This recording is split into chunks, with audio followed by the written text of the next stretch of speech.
warahmatullahi wabarakatuh. Waalaikumsalam warahmatullahi wabarakatuh. Kembali lagi di podcast MTS Negeri 10 Banyuwangi bersama saya Erika Yuliana.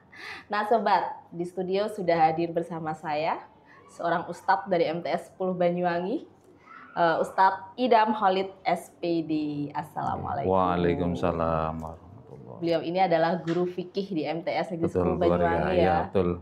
Nah, bagaimana lancar puasanya? Alhamdulillah di hari kedua masih puasa lancar, dan mudah-mudahan lancar sampai akhir. Amin. Amin. Iya. Nah, kita pagi ini mau membahas tentang manfaat puasa bagi kesehatan fisik dan spiritual. Iya. Karena ternyata puasa itu banyak sekali ya manfaatnya. Mungkin seperti apa sih kalau menurut Ustadz nih manfaat dari puasa itu? Iya, terima kasih Bu Erika. Saya sapa dulu sahabat podcast. Assalamualaikum warahmatullahi wabarakatuh. Waalaikumsalam warahmatullahi wabarakatuh. Bismillahirrahmanirrahim wa syukran lillah amma ba'du. Sahabat podcast MTS 10 Banyuwangi yang dimuliakan Allah. Puji syukur kita panjatkan pada Allah Subhanahu wa taala pagi hari ini. Hari ini kita masih diberikan sehat sehingga dapat menjalankan ibadah puasa di hari kedua ini dalam keadaan lancar dan mudah-mudahan lancar sampai akhir. Amin. Shalawat dan salam semoga senantiasa tercurahkan atas junjungan kita baginda Nabi besar Nabi Muhammad SAW. Sebagaimana yang sudah diungkapkan Bu Erika tadi, apa sih manfaat puasa baik dari sisi kesehatan ya maupun dari sisi spiritual. Iya. Dari sisi fisik dulu, yang pertama sebagaimana Rasulullah pernah bersabda, sumu tasihu, berpuasalah kamu, pasti nanti kamu akan menjadi sehat. Jadi puasa itu menurut Rasulullah akan menjadikan sehat seseorang yang menjalaninya. Walaupun dalam derajat kesohihan hadis ini masih banyak diperdebatkan, tapi mayoritas ulama masih menggunakan karena tidak menyangkut substansi sebuah ibadah, tapi hanya sebagai fadhailul a'mal. Jadi motivasi untuk kita bisa melaksanakannya dengan baik. Pun ternyata hadis Rasulullah tersebut tidak bertentangan dengan apa yang telah diteliti oleh pakar kesehatan. Saya pernah membaca ya, tentu merujuk pada apa yang disampaikan oleh Vladimir Nikitin bahwa beliau pernah melakukan penelitian terhadap tikus-tikus. Jadi ada tikus yang dikelompokkan menjadi beberapa kelompok. Ada yang tikus itu tidak diberi makan sama sekali. Ada yang diberi makan sehari, kemudian besoknya tidak dikasih makan. Besoknya dikasih makan, seperti puasanya Nabi Daud. Ada juga kelompok yang tikus yang dikasih makan jos. Ternyata yang punya kesempatan hidup sampai 4 tahun itu adalah tikus yang tidak dikasih makan. Ada puasanya tadi. Ya. Yang tidak dikasih makan sama sekali mati. Ya. Jadi potensi dari situ, potensi umur panjang itu ternyata dapat diperoleh dari puasa. Ya. Kemudian yang kedua bisa dari untuk kesehatan jantung, kemudian berat badan tentunya. Jadi orang yang punya berat badan, kalau Bu Erika sudah langsing mungkin tidak dari sisi itunya. Ya. Jadi mengapa kok bisa? Karena ya realitanya atau kalau menurut logikanya orang yang berpuasa itu tentu akan bisa menurunkan berat badannya, kemudian metabolisme tubuhnya bisa lancar. Bisa lebih baik, kemudian alat pencernaannya juga ada stand untuk istirahat setelah begitu bekerja tiap hari. Iya. Ya, itu dari segi fisik. Kemudian ada juga penelitian dari seorang pakar yang di luar, ada mahasiswa untuk kecerdasan otak juga bisa. Oh, justru itu ya? Ya, mahasiswa ada dikelompokkan, mahasiswa ada dua kelompok. Ada yang satu disuruh puasa dulu sebelum mengerjakan ulangan, ternyata yang berpuasa itu nilainya bagus-bagus. Itu dari sisi fisik. dari sisi kesehatan. Kesehatan, iya. Dari sisi spiritual, tentu merujuk pada Quran Surat Al-Baqarah ayat 183 yang sudah terkenal. Bismillahirrahmanirrahim. Ya ayyuhalladzina amanu kutiba alaikumussyam kama kutiba alal ladzina min qablikum la'allakum tattaqun. Bahwa kewajiban berpuasa ini diwajibkan atas kamu berpuasa sebagaimana diwajibkan atas orang-orang sebelum kamu, la'allakum tattaqun. Tujuannya adalah supaya mencapai derajat tertinggi kita, yaitu orang-orang yang muttaqin, yang bertakwa kepada Allah Subhanahu wa taala.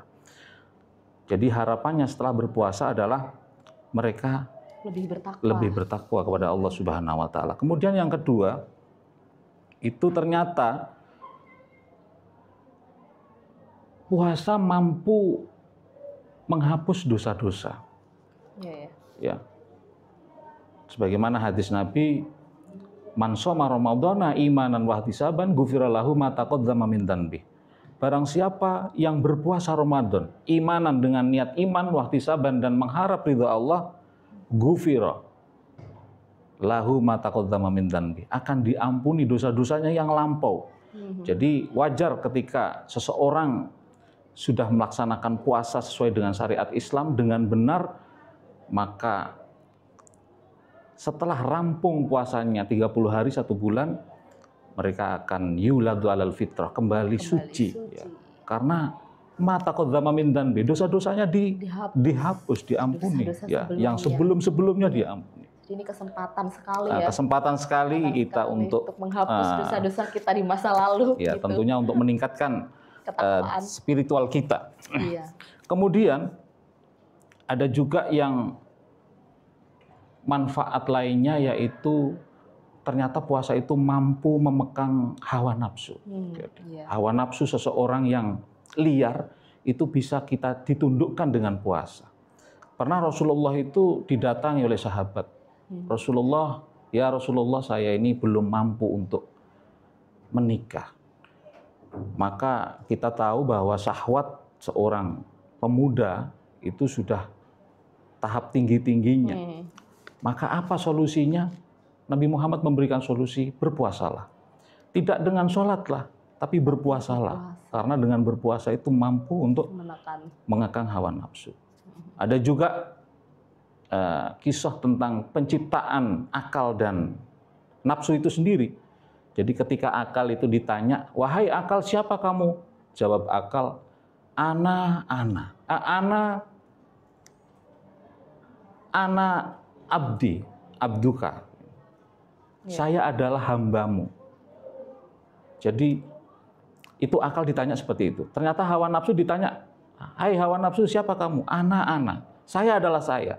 Melakukan pembangkangan, tidak mengakui bahwa Allah itu adalah Tuhannya. Sampai 2 kali ditanya, hai hawa nafsu, siapa kamu? Ana. Tetap kukuh dengan pendiriannya bahwa saya adalah saya. Belum mengakui Allah sebagai Tuhannya. Baru yang ketiga, si hawa nafsu ini dibakar, dimasukkan dibakar, ternyata belum mampu untuk menjadikan hawa nafsu itu tunduk. Masih tetap ana. Kemudian oleh Allah dijadikan lapar. Nafsu itu dijadikan lapar. Tidak dikasih makan. Ternyata setelah tidak makan, jawabannya sudah berubah. Ana, saya adalah hambamu. Jadi puasa itu sangat penting. Sangat penting sekali. Yang ketiga tentunya yang penting sekali, Bu Erika. Ternyata puasa itu mampu untuk menjadikan kita yang menjalankan menjadi berempati. Karena dengan puasa kita merasakan laparnya. Bagaimana laparnya saudara-saudara kita yang kekurangan. Yang mau dimakan saja nanti hari ini apa enggak tahu makan. Tentu kita dengan berpuasa itu bisa merasakan penderitaan mereka, saudara-saudara kita yang kurang beruntung dari segi ekonomi. Tentu puasa yang mendapatkan manfaat yang saya sampaikan tadi itu adalah puasa yang sesuai tuntutan Islam. Karena banyak yang berpuasa itu ternyata hanya pindah jadwal makan. Pindah jadwal makan. Ya, jadi makannya pagi, siang, sore, nggak makan, ternyata diganti. Tapi ketika berpuasa itu penuh itu, ya. Iya. Jadi semuanya ada. Sampai setelah berbuka tidak sudah lemas.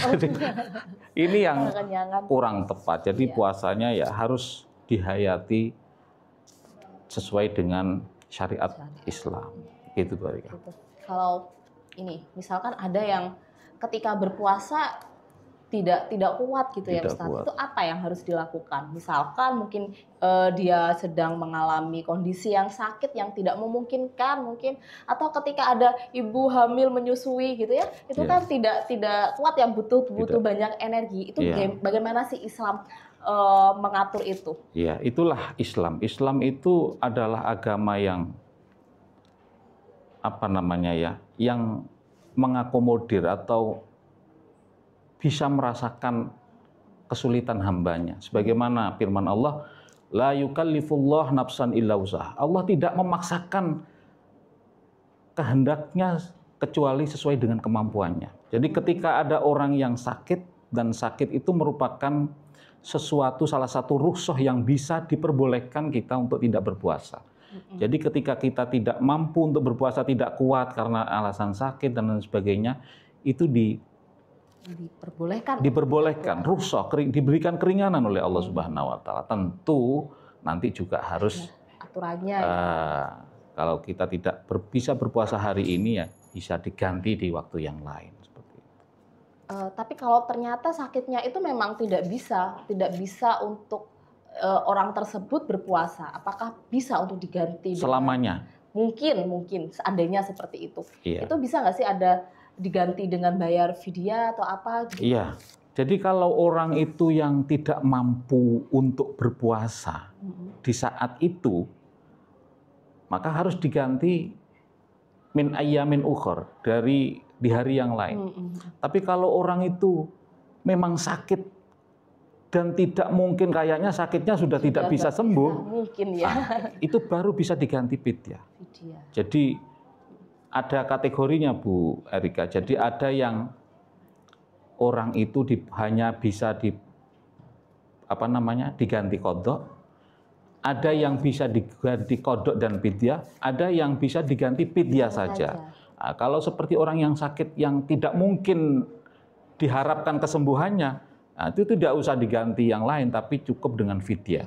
Nah, kalau orang yang menyusui misalnya, kalau kekhawatirannya itu karena khawatir dengan anaknya, kalau menyusui anak saya ini jadi stunting, itu harus ada dua. Jadi di samping dia harus mengqadha di waktu yang lain, juga harus membayar fidyah. Tapi kalau dia khawatir pada dirinya sendiri, buat saya kalau puasa saya ini akan lemah, itu baru hanya bisa tidak usah fidyah, cukup mengganti di waktu yang lain saja. Oh, begitu. Jadi kalau ada khawatiran di luar dirinya, itu harus ada dua. Di samping dia harus mengganti, mengqadha, juga harus membayar fidyah. Iya.